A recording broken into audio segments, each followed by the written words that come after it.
След малко започваме.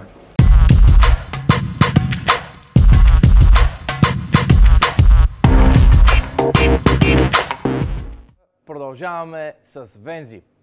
Тук виждам рецептата, която е доста сложна. Аз лично не мога да я изготвя, но да видим как ще се справи той.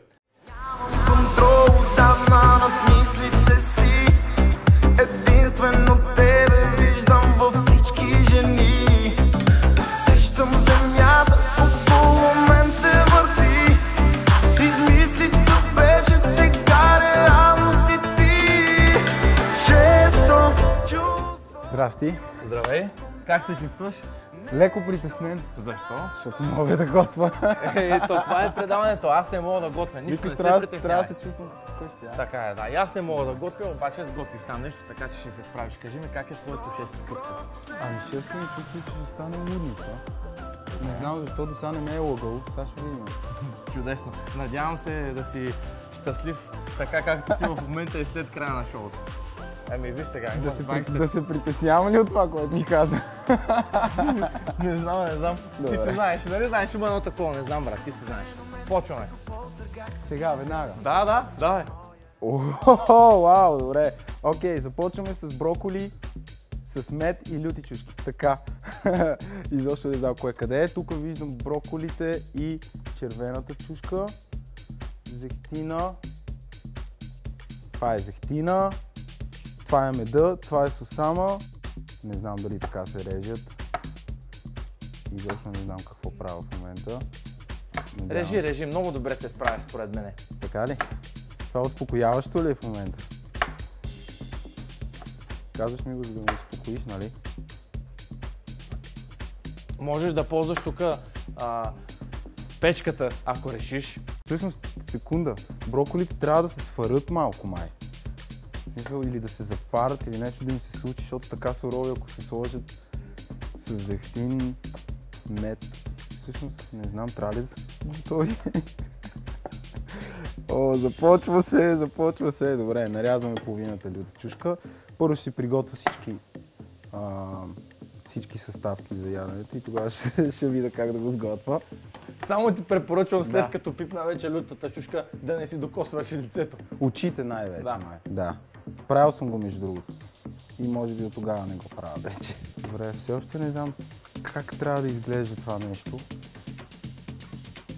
Ще пробваме да го свариме.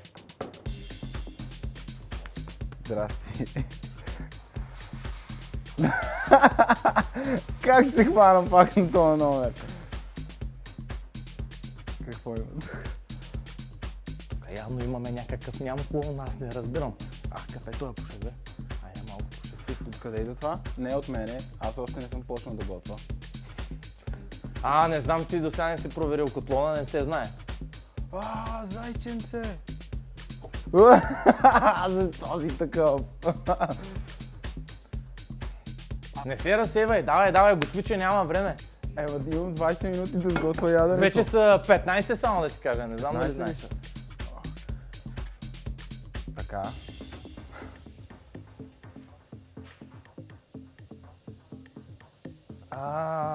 Ти ме бавиш! 2-1, между другото, само ела за малко, ела. Това е един много добър фокус. Запалване на свещичка, който не е виждал, това е най-добрият фокус.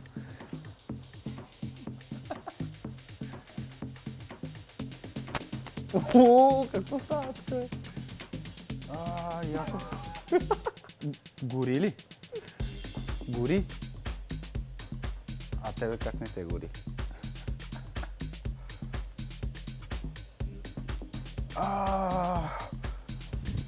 Секунди броколите.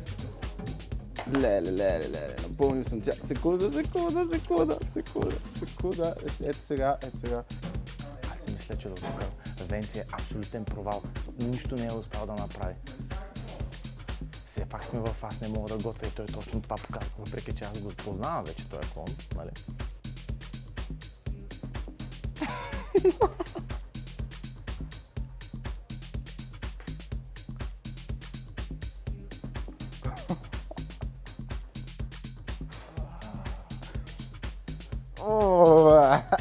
Видяхме тук какви неща направим, Все пак Венциният гост трябва да може да си сготви това, което е направил. Затова, айде, довиждане, айде, чао, айде, до другия път. Така, видя ли? Така се прави. Давай сега ти помогна тук бързо, че няма никакво време. Къде си стигнал? До броколите, които сипах супер много вода и това няма... Ама ти сигурен ли си, че си пуснал още това нещо? Да, пуснал съм го. Ама не знам на каква температура. Той има много повече степени. Добре, ще отсипа малко от водата, защото тази вода мога да си изкъпа. Според мен, аз в предния епизод използвах това и много ми помогна. Вътре сложих картофите. Ти имаш 5 брокола, направо почваме така. Хващаш от тук така, взимаш... Чакай още малко да сложим. Така, взимаш тук. Слагай. Ти нали си вегетарианец? Предполагам, знаеш как се готвят броколи. Да, ама нямаше по-малка тема. Сега вече си готов. Да, добре. Давай сега към следващото. Добре, докато се сваряват броколите, започвам бърз хайвер от пътладжани. Тук не мога да ти помогна. Не знам какво правя, наистина, но ще се опитам да изглежда готино. Така. По принцип това трябва вероятно това трябва да се свари, но аз нямам време да го варя. Режисьора отиде до тоалетната, затова го сменям аз. Започваме. Аз не мога да готвя. Сцена втора, дубъл 2. Какво става, Венци? Всичко наред ли? Нарязвам наситно, не много наситно, всъщност на едно нарязвам пътладжана или поне така предполагам, че трябва да се направи, защото тук има само продукти. Да, много е важно и това да го отбележим, че тук не пише как се готви, а той се справя прекалено добре. Ти досега май си готвил нещо такова? Гледал съм, досега не съм готвил, ама знам, че примерно ли броколи сурови, освен да ги, не знам, в някаква прясна салата няма. Не ми се оправдавай. Тук познаваш сигурно режисьора, казах броколи, той ти е казал. Да ги погледна. Направо е така всичко. Айде. Не, пак ли ти... Давай, не се разсейвай. Да, не трябва да се разсейвам. Айде вече, заминавай, че пак не яше доматите. Айде. Всичко добро. Айде. Ама какво сега правим тук в момента? Не, какво правиш? Виж го Айде, изчезвай. Тук няма ли някой, който да му каже нещо? Пак почваме същите скандали от предното предаване. Айде, моля ти се, излизай вече. Той затова го слага този заек, за да ме залъже. Излизай. Хареса си пътладжана, май. Само, че тук останахме с заека. Той остави заека ли? Ние не нараняваме живота. Не. Всичко добро е с тях. Само да ти кажа, че заека отива насам към това да не се изгори нещо. Много готин този заек. Има уникални червени очи. Май за първи път виждам толкова близко заека ви носа.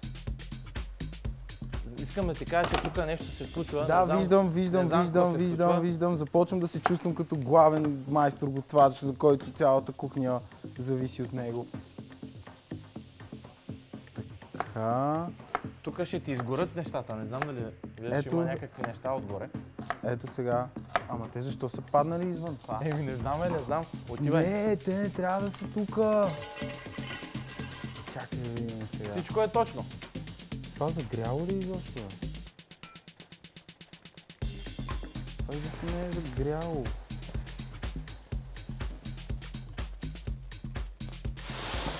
Не, изсипах лют! Не! Да! Много супер! Изсипах лютите чушки. Аз ти предлагам направо така да вземеш всичко, слагаш го тук и направо така се спасяваш от всичко. Какво направиш? Така поне ще стане една голяма манджа, която после ще мога да забъркаш. Аз вече не знам какво да правя. Сусама? Така ли искаш да готвиме? Добре. Айде, давай така да готвиме. Yes! Най-накрая. Трябваше явно да схвана. Сега слагаме сусамчето. Така бавно се стича този сусам. Чакай само зайчето тук да не се сготви само, без да иска. Чакай, аз мога да си те носа с мен.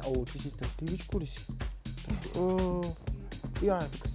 Добре. Мисля, че зайчето тук що саботира още по-добре от клонът нашият гост. Значи действаме радикално, смесваме двете рецепти в една. Значи в момента приготвяме бърз хайвер от пътладжани заедно с броколи, смет и люти чушки в едно.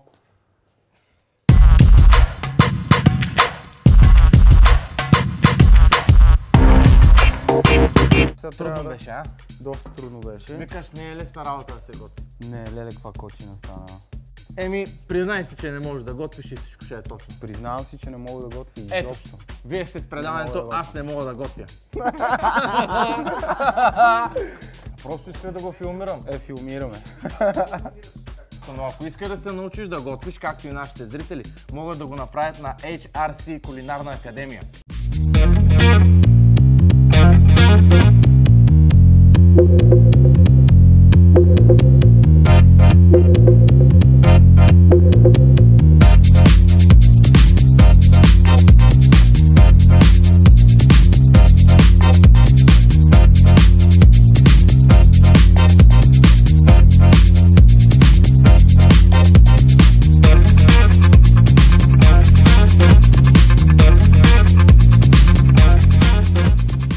Как се почувства? Ами, в началото повярвах си леко, докато не видях, че не правя абсолютно нищо, както трябва. И след като видях ти как просто почна да изсипаш и да фърляш на всякъде нещата и реших, че ще пробвам да направя един бубав мач.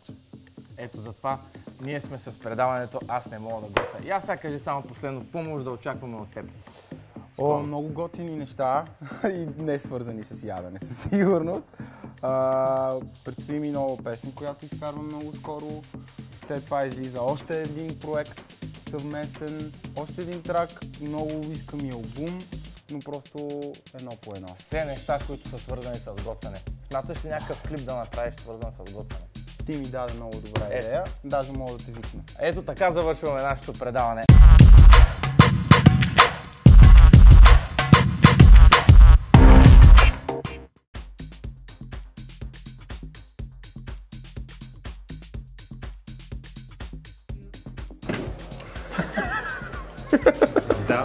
Да. Ако знае госта какво му предстои. Стига сте ме плашили.